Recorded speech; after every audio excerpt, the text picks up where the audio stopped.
2022 was a big year in the car world. Today though, this video is not just about the car launches, but the big events that you may have forgotten happened this year. Here they are in no particular order.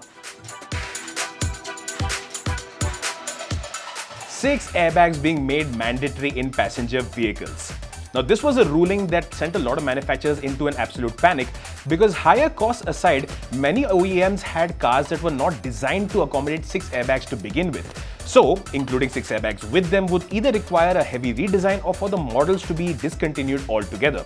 To the relief of many car manufacturers though, this rule that was introduced has been deferred in September this year and will now be introduced and enforced in October 23 instead.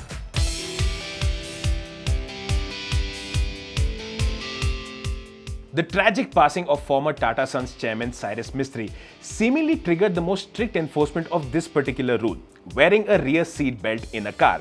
Now this was always a rule, but it's very difficult to enforce this, especially in a country where even some very educated people refuse to wear a seat belt sitting up front. So asking them to wear it at the back, it's kind of a big ask. But this ruling aside, ideally it should have been introduced along with the 6 airbags mandate because no amount of airbags is going to give you that kind of injury or death protection unless you're wearing a seatbelt in the first place. Since we are on the topic of safety rules and safety in general, we have to talk about the Volkswagen Taygun and Skoda Kodiaq. Now both these SUVs that are based on the MQB A0iN platform were the first cars to be tested under Global NCAP's new and stricter regime of crash tests. And they managed to deliver, and how? Scoring the highest score ever awarded to any car under Global NCAP's Safer Cars for India campaign. The full 5 stars for both adult and child occupant protection, with the Volkswagen Virtus, based on the same platform, scoring similarly high in Latin NCAP's crash tests. After cross-badge products like the Glanza and Urban Cruiser, Toyota-Suzuki is truly over here. This year we saw the introductions of the Toyota Urban Cruiser Hyryder and its Maruti Suzuki counterpart, the Grand Vitara. Together, both of these are the first mass-market hybrid SUVs, with demand for them making waiting periods get long already. This year also saw the introduction of the Toyota Innova Hi-Cross, and yes, next year, most likely, we will be seeing the introduction of its Maruti Suzuki counterpart as well. Alright, this video is not supposed to just be about new car launches, but come on, it's a brand new Scorpio. The Mahindra Scorpio N was introduced this year with petrol, diesel, manual, automatic, rear-wheel drive, 4x4, and this combination has helped modernize an old-school package that a lot of people always like to begin with, but now getting that same air of indestructibility in a more modern and sophisticated avatar. In fact, the demand for this SUV is so much that the most popular variants have got really long waiting periods that would even have a handcrafted Rolls-Royce going, "Thoda zyada nahi ho gaya?" This was the major feature of 2022. The global chip shortage combined with rising car demand post-COVID has led to some truly insane waiting periods across the entire model range spectrum. Popular cars like the Mahindra XUV700 have got waiting periods that are exceeding 1 year, and 6 to 8 month waiting periods have become really commonplace. Dealers have also started treating this as something of a gold rush, selling you expensive accessory packages as sort of a VIP pass to get your car early.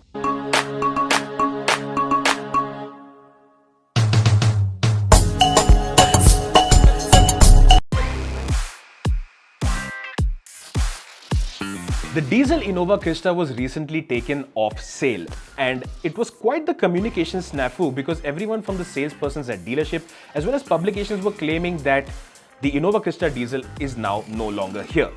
The reality is that the Innova Crysta diesel will be making a comeback next year post the BS 6.2 upgrades, but now do expect this already expensive MPV to get even dearer.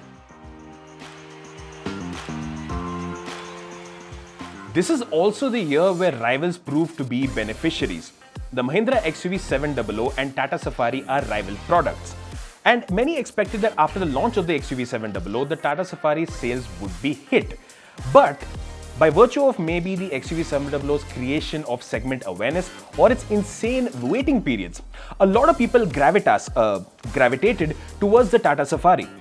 Before the XUV's launch, the Tata Safari was managing sales of between 1400 to 1800 units every month.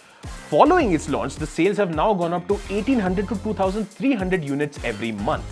The XUV700's long waiting periods has also proven to be beneficial for cars that are sitting a segment above, with those who had opted for the higher variants of the Cheetah now moving in some degree towards cars like the Hyundai Tucson, given that they're paying a premium price and are possibly more impatient too. The EV revolution has proven to be very beneficial for startups in particular. In the e-two-wheeler space, for example, the biggest players include Ola, Ather and Revolt, and even at the more premium end of the spectrum, it's players like Ultraviolet that are making all the headlines.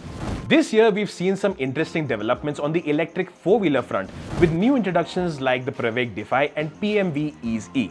Now, the electric four-wheeler space is a lot more complicated than the electric two-wheeler space, but it's heartening to see the developments finally happening on this front, although we can't go out on a limb and vouch for these brands just yet. This was also the year that saw CNG lose some of its potential as a value-for-money fuel option. As the year progressed, the demand for CNG and CNG kits kept going up, as did the prices for CNG fuel itself. At the start of the year, CNG was priced at Rs 66 per kilogram, while petrol was at Rs 109. This is in the city of Pune. At the time of recording this video, CNG is at Rs 90 to 92 per kilogram, while petrol is actually down to 105 to 106 rupees per litre. The operating cost advantage at the start of the year was about Rs 3 per kilometer, and that gap seems to only be getting tighter.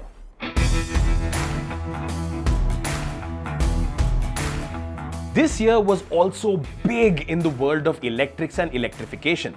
The Tata Nexon EV and Tigor EV have become extremely popular, and it's next to impossible to go a single day without seeing at least one on the road. Tata also unveiled their Coupe Electric as the Curve concept. Mahindra announced the B and XUV electric sub-brands. Maruti Suzuki, Toyota and Honda introduced mass-market hybrid electrics. BYD launched their first electric car for the passenger market, and we've had big moves on the luxury EV front as well. 2022 was unfortunately also the year that we lost Vikram Kirloskar, aka the man who brought Toyota to India. His passing due to a heart attack was all the more hard to digest because he was seen unveiling with the biggest smile on his face the all-new Toyota Innova Hycross merely days before. May his soul rest in peace, and our condolences to his family, and we are glad to see that he was around to witness the beginning of Toyota India 2.0. So these were our big moments of 2022. Get in the comment section and let us know yours.